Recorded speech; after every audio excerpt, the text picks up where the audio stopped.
What if Hasbro made Barriadce Lucifer? As we all know, Hasbro never made Barriadce Lucifer. Well, I'm not Hasbro, but I did make Barriadce Lucifer with Hasbro parts. This all started when I reviewed Ambush Achilles, and well, I did not like that ambush layer, so I'm like, you know what, this looks like it could be a Lucifer layer. Boom! Barricade was made, or at least a prototype was. And instead of using the Achilles core for it to be less spin, I had a spare Super Hyperion core from a broken Super or Stellar layer that I tried to mod to be the split connecting gimmick, and well, that didn't work necessarily. So I had this extra Super Hyperion core. What better to make a prototype? And well, I super glued some rubber to this layer, and boom, Barricade Lucifer was born. But this thing was not ready yet. It had the parts. It had the gimmick of Barricade Lucifer, but it did not look like anything like Barricade Lucifer. In fact, I thought this bait was so cool I actually showed it off in my DB Drop Stadium review. But that's besides the point. Now that this prototype was made and in full functioning order, I wanted to get the details ready. So it started off with the spare Hyperion core by flattening it down. By sanding this core down, it was flat and would give me a base canvas to start working on. And once this core was flattened, I decided to go ahead and get the spray paint, black spray paint, to prime this thing.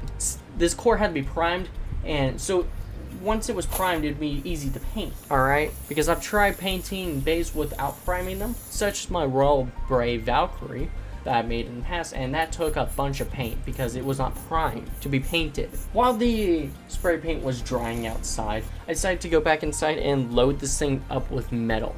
Now this ambush turned into Barricade. It just needs metal in it, so it'd be a little heavier, a bit more useful, you know? It'd spin longer. These rubber blades cause an increase in air resistance, making it harder for this bay to spin longer. And once this bay was super glued, hot glued, and all the rubber and metal was in it, it was time to go check on the Hyperion core and see how dry it was. Once it was dry, we brought it back on in and started in on the painting. And well, without further ado, here is no other than Hasbro's Barricade Lucifer in full working order.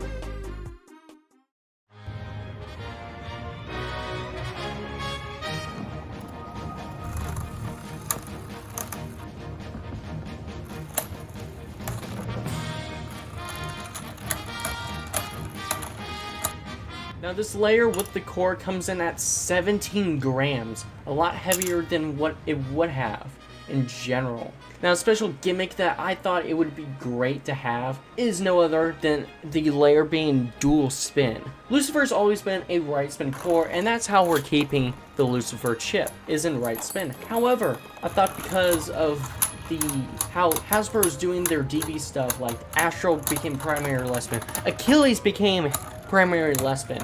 So what further ado than make the Barricade layer dual spin. Now left spins can take on right spinning layers, just like this thing can take on left spins normally. Now right spins have no fighting chance against these rubber barriers. If you guys did enjoy this mod, I do have some future ones planned, such as the Dead Phoenix you saw that was being made alongside this Barricade Lucifer. So go ahead, subscribe, and you'll see this in the future. What if Hasbro made the dead version of Prominence Phoenix? Yes, the recolor that Taikara Tomy made with Prominence Valkyrie, but if it was recreated for Hasbro. Let's be honest, Hasbro never recreated it, and they don't have any plans to do it. So I took liberties into my own hands and decided to make this thing a reality, also including its gimmick, of course. But to know how we got here, we have to start when I first got Prominence Phoenix from the DB set. I tried making the gimmick actually work for Phoenix. I got the layer to work for its gimmick, but unfortunately, the original Phoenix core didn't have the same fate as it, and ultimately, I took off more than what I could put back together, and by the time I figured out what exactly to do to make this gimmick actually become a reality, the Phoenix core was just broken, dead, beyond repair. This thing could not function gimmick that I wanted to anymore, so I kind of just tossed it. Bring in the now Aqua Rocktivore core. Magma Rocktivore is the extra bay I had. I was like, you know what? I'm just going to go ahead and test it on this random core. I do nothing with this layer anyway. It's not like it's special or anything. Once I figured out what I did wrong with the first Prominence core, I realized, okay, just do this, and it actually just perfectly worked with the Rocktivore core. The armor fly off. Now, after some time did pass, this was pretty much now just a sitting prototype of wondering what I was going to do with this. I decided to go ahead and mod this thing to be Dead Prominence Phoenix or Crimson Phoenix. I need a name for this. I don't know what to call this. Please somebody leave it in the comments for a name to call this thing, because the rest of the Beyblade community doesn't know what to call it either. The next step on to modding this Beyblade was to sand the core down so I would have a flat surface to paint the Phoenix design on it. Now, alongside it, I did create Barriadce Lucifer. If you've not seen that video, go ahead and check it out. Once these bays were sanded on down, I went ahead and grabbed my black spray paint and primed these, not only the Phoenix layer, but the core as well. And after some time has passed of going ahead and working on the Barriadce layer, I came back on out to see how dry the layer and core was. It was ready to get painted. And without further ado, let me introduce to you Dead Prominence Phoenix.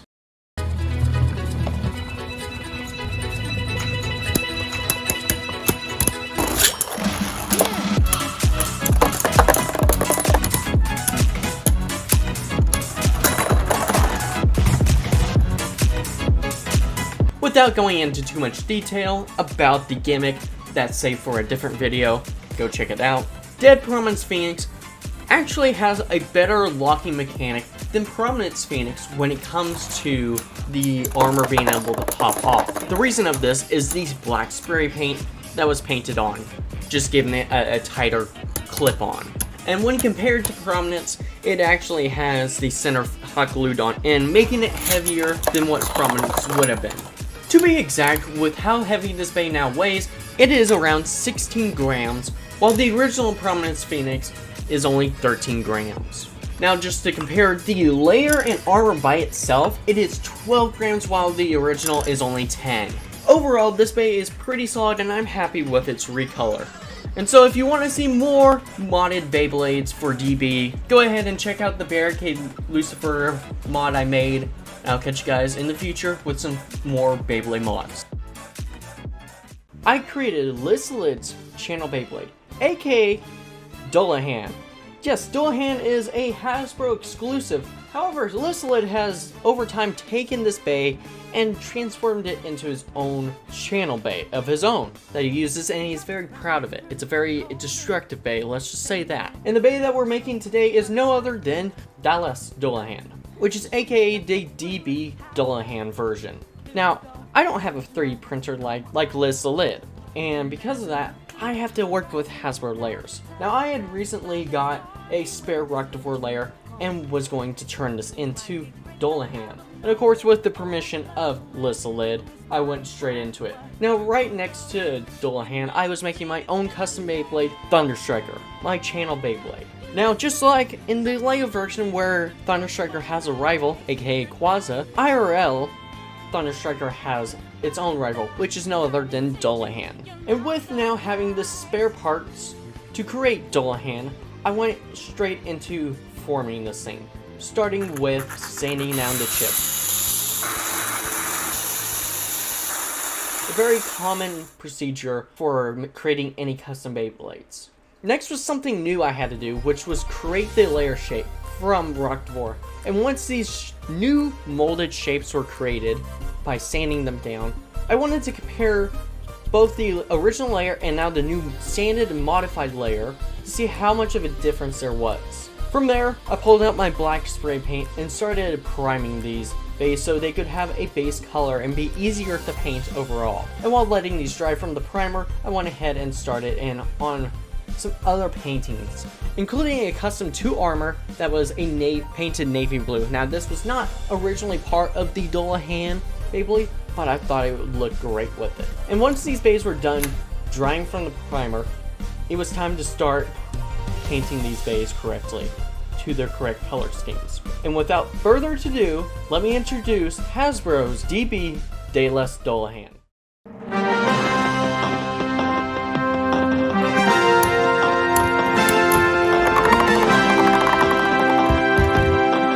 Now, unlike most Beyblades where you would want a switch strike driver, so it would actually seem normal to most of the other Beyblades, Lucifer uses a hypersphere driver to almost fuse the disc and layer together, creating more of a tighter locking mechanism. Another interesting thing about this Beyblade is that he keeps it at high mode. And once this Beyblade is in high mode, a special ripfire disc is included to fill the gap between the driver and layer, increasing the weight another 20 grams, making this a very bottom heavy Beyblade. With this Dullahan evolution, it does come in at 51 grams, which is a little heavier than the normal most of any other DB Hasbro Beyblade, as most range in at 48 grams. However, when it has a special ripfire disc, it comes in at a whopping 67 grams, which is 20 grams heavier than most DB Hasbro Beyblades. However, this disc can only be included when it's in high mode.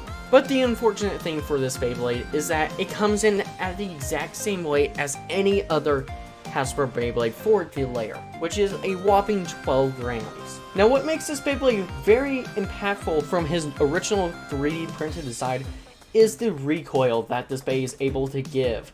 Unfortunately, because of Hasbro and having to shrink down the size in classic Hasbro fashion, the recoil is not as high as the original. Unfortunately, that is true, but we still have the amazing details and paintings of Daylus Dullahan. Overall, it seems to be a great looking design, with Lucifer approving of the design of it all. And if you guys want to see how I made my own custom Beyblade, Thunder Striker, go ahead and check out that video. I'm going to be making my channel Beyblade, aka Thunder Striker. Now, I've had Thunder Striker for a very long time, and it was made originally in Lego form. However, a few years ago, I decided to make its sparking counterpart, IRL. And since then, there's not been an IRL version until today. You see, the last Lego Thunder Striker I had made was in the metal system, aka Legacy Thunder Striker, utilizing a lot of compound details from the previous Thunder Strikers, Ultimate, the original, Awakened, and Champion. I wanted to make an IRL Legacy Thunder Striker for the DB system. Now, keeping the same trend from the IRL Champion Thunder Striker, I decided to go with a white dynamite Belial as the base for this new Thunder Striker. And alongside of creating this Beyblade, I decided to also create Lucifer's channel Beyblade as well, aka Dullahan. And make sure you go check out that video as well after this one. Now, the first thing I had to do is get down what gimmicks I wanted to put into this Beyblade. Now, the first thing I wanted to have is a weighted core. In the original Legacy Thunder Striker, there are shifting weights. And I wanted the same thing for this one. However, I couldn't exactly make the shifting weights due to how non-hollow the dynamite blade is, so I just put stable weights in the core. The next thing was its driver gimmick. Ironically, it's the exact same driver gimmick that Hasbro did for Dynamite, which is a driver that can change modes by taking off the top part. Now, with the original Legacy, the top part was more of a rounded shape, and the bottom was a flat attack driver. But for IRL purposes, it was switched around, mainly due to all the attachments that Hasbro did were all semi-flat and not a full round, unlike some of their bottom drivers. And for the spring driver, I decided to go with Orbit, and for the attachment, I decided to go with Merge. Now, with everything situated and figured out of what I wanted to do with this IRL Thunder Striker, it was time to get to sanding. Now, the first part was sanding down the core so I could have a base canvas to paint Thunder Striker's avatar on. Next was sanding down the blades from the dynamite layer. Obviously, Thunder Striker's not an attack type, but rather a balance type. So getting rid of these hardened spikes to reduce the recoil of a normal attack type was necessary. Alongside Thunder Striker, this spare Rocktifor got a new shape to become Daylus Dullahan. Once these bases were sanded down, I wanted to see how much of a difference it was to the original dynamite layer, how much was taken off and sanded down. However, I spent no time getting straight to the primer by grabbing my black spray paint and priming these bays so they could have a nice base color to be easily painted on. And while I let those bays dry from the black spray paint, I went on in and started painting the orbit driver black to match Thunderstrucker's color schemes. And among this, I also included a sky blue armor core to really match Thunderstrucker's whole color scheme.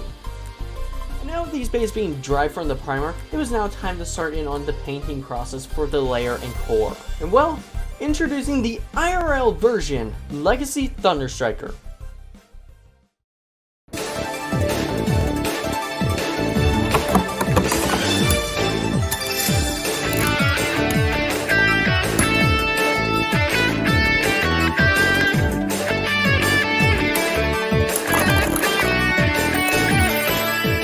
Solid Beyblade, not top tier, not bottom tier.